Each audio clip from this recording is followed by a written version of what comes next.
ஓம் சக்தி. உலகமெல்லாம் சக்தி நெறி ஓங்க வேண்டும்.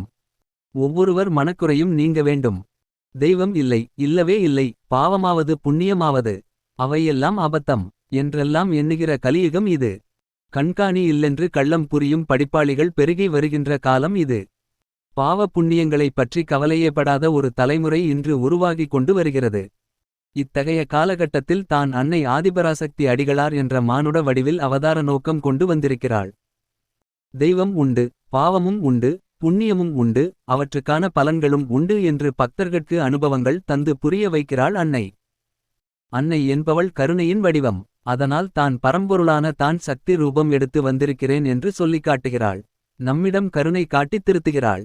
தஞ்சை மாவட்டம் திருவையாறு வட்டத்தில் வெள்ளாம் பரம்பூர் என்ற கிராமம் 360 வேலி நிலமுள்ள பெரிய கிராமம். அங்கே அன்று கிராம தேவதைகட்கு ஒரு விழா கொண்டாடினார்கள். அம்மாவை பற்றி சொற்பொழிவு நடத்துமாறு அடியேனை அழைத்திருந்தார்கள்.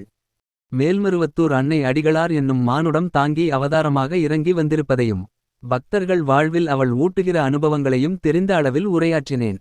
சொற்பொழிவு முடிந்ததும் அமர்ந்தேன். என்னிடம் ஒரு அன்பர் வந்தார். பெயர் மதியழகன். பி.Sc. பி.இ. பட்டம் பெற்றவர். மேட்டூரில் நடந்த வேள்வியின் மகத்துவம் பற்றி பக்தர் ஒருவர் கனவில் அன்னை உணர்த்தினாளாம். 5000 ஆண்டுகட்கு முன்பு இதே இடத்தில் வேள்வி ஒன்று நடந்தது. அந்த வேள்வியில் கலந்து கொண்டவர்களே இந்த வேள்வியிலும் கலந்து கொண்டார்கள் என்றாளாம். அது கேட்டு வியப்புற்று நின்றேன். ஆதிபராசக்தி ஆன்மீக இயக்கத்தில் தொண்டனாகச் சேர்வதற்கும் பணிபுரிவதற்கும் வேள்வி பணியில் ஈடுபடுவதற்கும் கூட ஏதோ பழம்பிறவி தொடர்பு ஒன்று இருக்க வேண்டும். ஆம், அப்படித்தான் நினைக்க வேண்டியிருக்கிறது. சக்தி. மதியழகன் இன்னொரு செய்தியையும் கூறினார். இந்த வேள்வி கலசத்தின் மகத்துவம் பற்றி கூறினார்.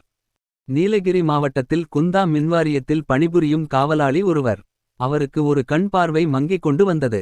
சில நாள் சென்ற பிறகு இரண்டாவது கண்பார்வையும் குன்றிவிட்டது. இரண்டு கண்ணுமே பார்வையின்றி போய்விட்டது.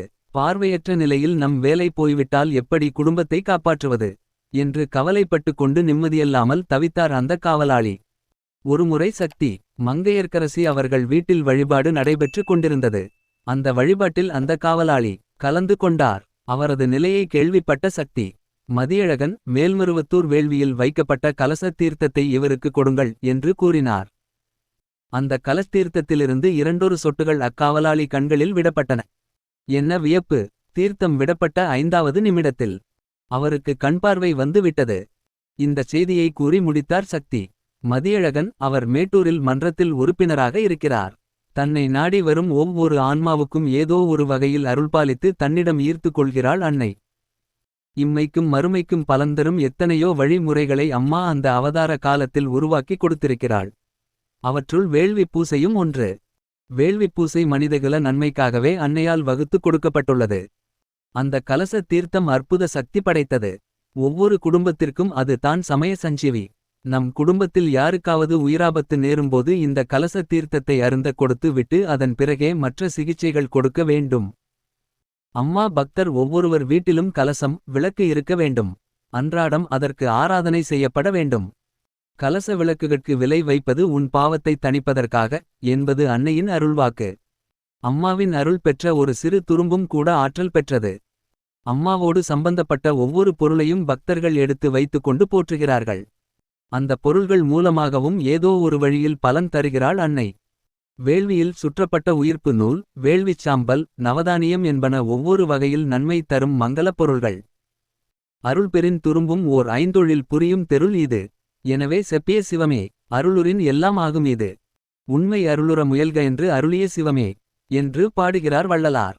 அதனை நம் அன்னை ஆதிபராசக்தி அனுபவமாக உணரும்படி செய்து காட்டுகிறாள். ஓம் சக்தி. ஓம் சக்தி.